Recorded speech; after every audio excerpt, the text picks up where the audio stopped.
पार्थ पवारांच्या जमीन व्यवहाराबाबत चौकशीनंतर वस्तुस्थिती समोर येईल, त्यापूर्वी बोलणं उचित नाही। याशिवाय पुण्यातील जमीन व्यवहाराच्या 22 फायलींची चौकशी सुरू असल्याचे उच्च तंत्र शिक्षण तथा जिल्ह्याचे पालकमंत्री चंद्रकांतदादा पाटील यांनी सांगलीत बोलताना सांगितले। स्थानिक स्वराज्य संस्थांच्या निवडणुकीसाठी जिथं युती होणार नाही तिथं स्वबळावर लढण्यात येणार असल्याचंही त्यांनी यावेळी स्पष्ट केले।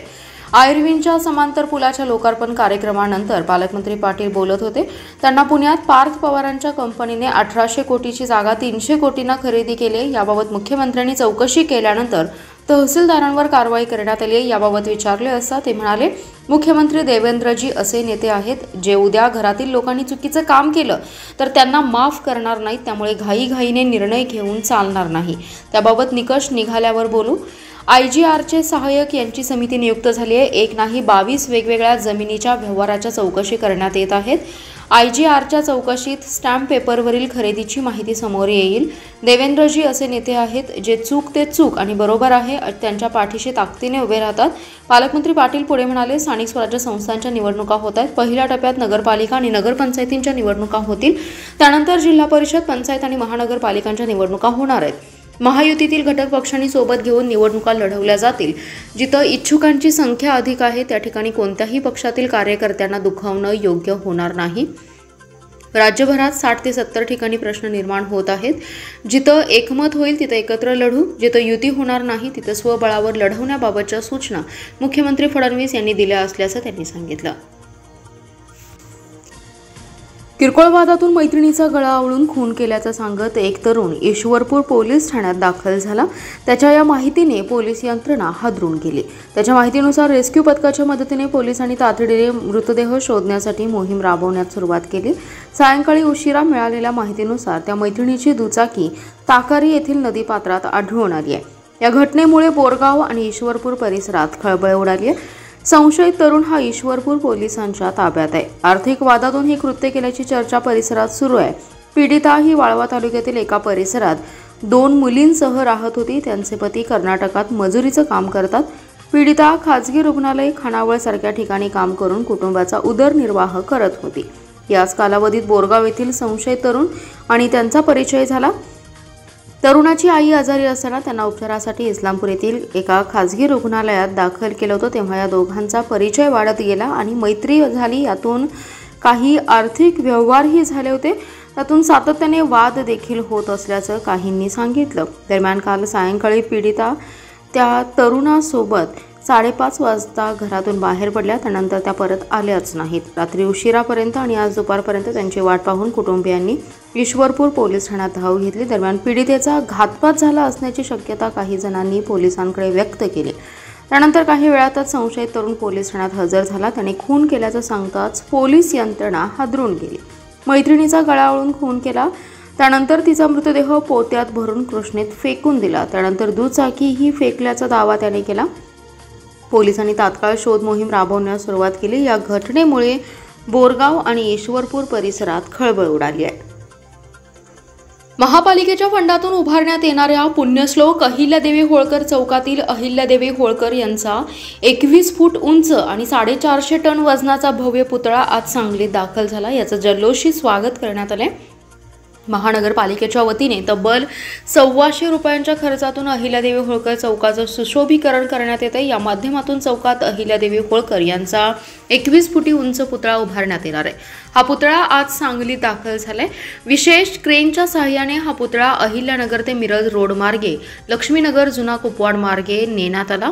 या मिरवणुकीदरम्यान जय शिवाजी, जय भवानी, जय अहिल्यादेवी होळकरांचा विजय असो अशा घोषणांनी संपूर्ण शहर दुमदुमून गेलं। आतिषबाजी, भंडाऱ्यांची उधळण, गजन नृत्य आणि ढोलताशांच्या गजरात ही मिरवणूक अविस्मरणीय ठरली। या सोहळ्यात खासदार विशाल पाटील, भाजपा नेते शेखर इनामदार, पुण्यश्लोक अहिल्यादेवी होळकर समितीचे अध्यक्ष मनगू सरगर, उपाध्यक्ष संतोष पाटील, उपाध्यक्ष रोहिणी पाटील, सचिव दत्तात्रय ठोंबरे तसेच माजी नगरसेवक मनोज सरगर, मदिना बारूदवाले, राहुल पुजारी, सचिन सरगर, सुरेश यमगर, सचिन खांडेकर आदी जण उपस्थित होते। यावेळी संदीप मासाळ, विनायक रुपनर, विजय सरगर, आनंद लेंगरे, रुपाली आडसूळ आदी जण उपस्थित होते। कोल्हापूर जिल्ह्यात ऊस दराचा तोडगा निघाला असला तरी सांगली जिल्ह्यातील ऊस दराची कोंडी कायम आहे। त्यामुळे ऊस दर आंदोलनाची पहिली ठिणगी आज सांगली जिल्ह्यात पडली आहे। ऊसाचा दर जाहीर न करताच ऊस नेणारी वाहने स्वाभिमानी शेतकरी संघटनेच्या कार्यकर्त्यांनी भिलवडी येथे रोखून धरली। ऊसाची पहिली उचल 3751 रुपये तसेच गतवर्षी गाळप झालेल्या ऊसाला 200 रुपये मिळालेच पाहिजे, त्याशिवाय वाहने सोडणार नाही असा इशारा यावेळी देण्यात आला। यामध्ये हुतात्मा कारखाना, क्रांती कारखाना, सोनहिरा व दत्त इंडिया कारखाना या कारखान्यांची वाहने रोखून धरत आंदोलन करण्यात आलं। यावेळी स्वाभिमानी शेतकरी संघटनेचे जिल्हाध्यक्ष सूर्यकांत मोरे, कार्याध्यक्ष संदीप राजोबा, तालुका अध्यक्ष बाळासो शिंदे, युवा आघाडीचे अध्यक्ष धन्यकुमार पाटील, मनोहर पाटील, राजू पाटील आणि ऊस उत्पादक शेतकरी उपस्थित होते। आंदोलनाच्या वेळी भिलवडी पोलीस स्टेशनने चोख बंदोबस्त ठेवला। सांगलीतील आयर्विन पुलाच्या समांतर पुलाचं सायंकाळी 10 मिनिटांच्या फरकाने दोनदा लोकार्पण झालंय। प्रथम जिल्हाधिकारी अशोक काकडे यांच्या हस्ते आयुक्त, पोलीस अधीक्षक, जिल्हा परिषदेचे मुख्य कार्यकारी अधिकाऱ्यांच्या उपस्थितीत लोकार्पण झालं। त्यानंतर काही वेळातच पालकमंत्री चंद्रकांतदादा पाटील यांच्या उपस्थितीत आमदार सुधीर गाडगीळ, सुरेश खाडे यांनी नारळ फोडून समांतर पुलाचं लोकार्पण केलं। नगरपालिका निवडणूक आचारसंहितेच्या पार्श्वभूमीवर हे दोनदा लोकार्पण झाले। सांगलीत कृष्णा नदीवर आयर्विन पुलाला पर्यायी समांतर पूल बांधण्यात आला। या पुलाचं लोकार्पण पालकमंत्री चंद्रकांतदादा पाटील यांच्या हस्ते गुरुवारी सायंकाळी आयोजित केलं होतं। याबाबत शहरभर जोरदार चर्चाही करण्यात आली होती। त्यामुळे गुरुवारी सायंकाळी भाजपाचे पदाधिकारी, कार्यकर्ते मोठ्या संख्येने उपस्थित झाले। पालकमंत्री चंद्रकांत पाटील, आमदार सुधीर गाडगीळ, आमदार सुरेश खाडे यांची प्रतीक्षा सुरू होती। तत्पूर्वीच जिल्हाधिकारी अशोक काकडे आले। आयुक्त सत्यम गांधी, पोलीस अधीक्षक संदीप घुगे, मुख्य कार्यकारी अधिकारी विशाल नरवाडे उपस्थित होते। सार्वजनिक बांधकाम विभागाचे कार्यकारी अभियंता क्रांतिकुमार मिरजकर हे आधीच उपस्थित होते। जिल्हाधिकारी, आयुक्त, पोलीस अधीक्षकांनी नारळ फोडला आणि फीत कापून पुलाचं लोकार्पण केलं। यावेळी भाजपाचे युवा नेते सिद्धार्थ गाडगीळ हेही उपस्थित होते। त्यानंतर प्रशासकीय अधिकारी पुलावरून चालत सांगलीवाडीच्या दिशेने गेले। त्यानंतर 10 मिनिटातच आमदार सुधीर गाडगीळ, सुरेश खाडे उपस्थित झाले। थोड्याच वेळात पालकमंत्री चंद्रकांतदादा पाटील आले।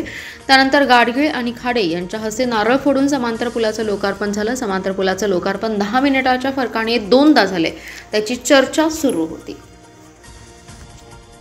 आटपाडी तालुक्यातील उत्तरेश्वर देवाची कार्तिकी यात्रा ही पशुधनप्रेमी शेतकऱ्यांच्या आयुष्यातील एक मोठा सोहळा। दरवर्षीप्रमाणे यंदाही पहाटेपासूनच यात्रेच्या मैदानावर हजारोंच्या संख्येने बकऱ्या, मेंढ्या आणि त्यांचे मालक व व्यापारी दाखल झाले। ढोल, ताशा, हलगी, लेझिम यांच्या गजरात यात्रेचं वातावरण भारावून गेलं। पारंपरिक पोशाख, फेटे, झेंडे आणि बकऱ्यांवर केलेला आकर्षक साजशृंगार यामुळे यात्रास्थळ रंगीत मेळा बनले।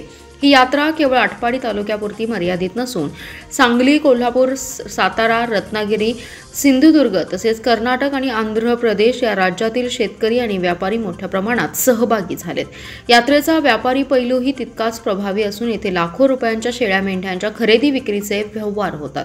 काही उत्कृष्ट जातींच्या बकऱ्यांची किंमत 1 लाखांपासून ते 20 लाखांपर्यंत पोहोचत असल्याने यात्रेत उत्साहाची आणि आर्थिक हालचालींची लगबग होती।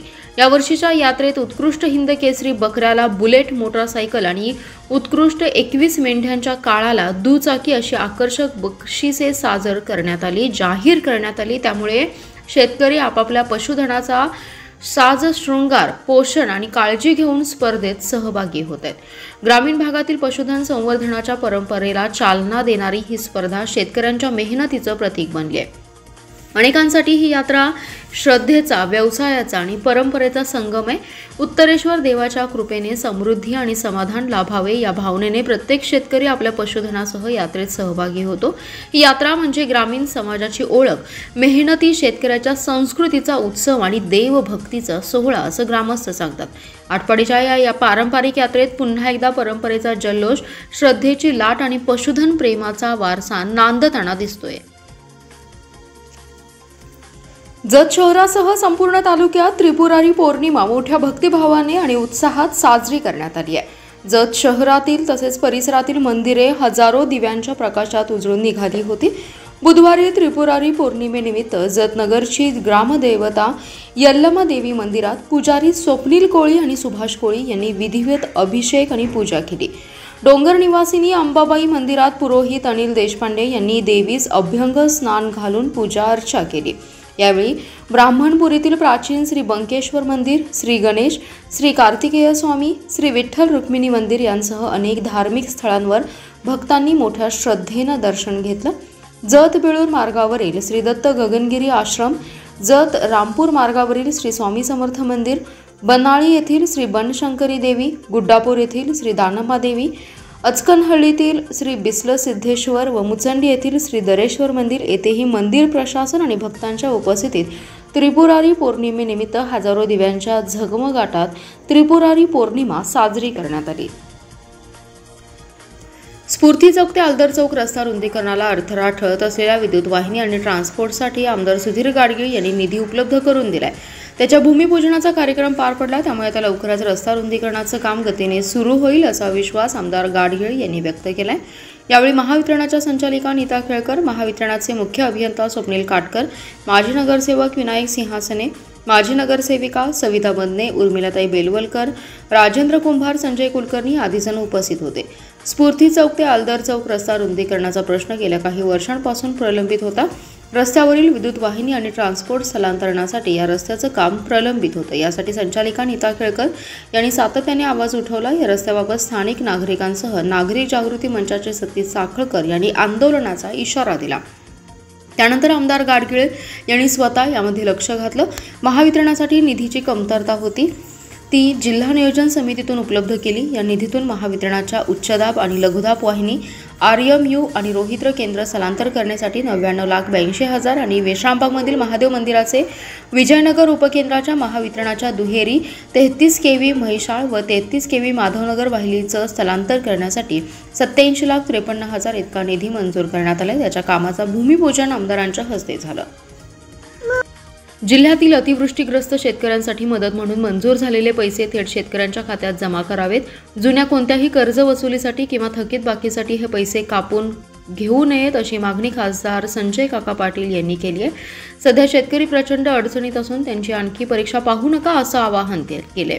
त्यांनी माजी खासदार पाटील यांनी जिल्हा मध्यवर्ती बँकेचे मुख्य कार्यकारी अधिकारी शिवाजीराव वाघ यांची भेट घेतली। ते म्हणाले, जिल्ह्यात अतिवृष्टीमुळे शेतकऱ्यांचं मोठं नुकसान झालं होतं। या नुकसानीची भरपाई तातडीने मिळावी यासाठी रस्त्यावर उतरून चक्काजाम आंदोलन केलं होतं। तसेच पंचनाम्यासाठी गावोगावी जाऊन पाठपुरावा केला होता। आमच्या या लढ्याला यश मिळाले असून संबंधित विभागाने सांगली जिल्ह्यासाठी 143 कोटी रुपये मंजूर केलेत।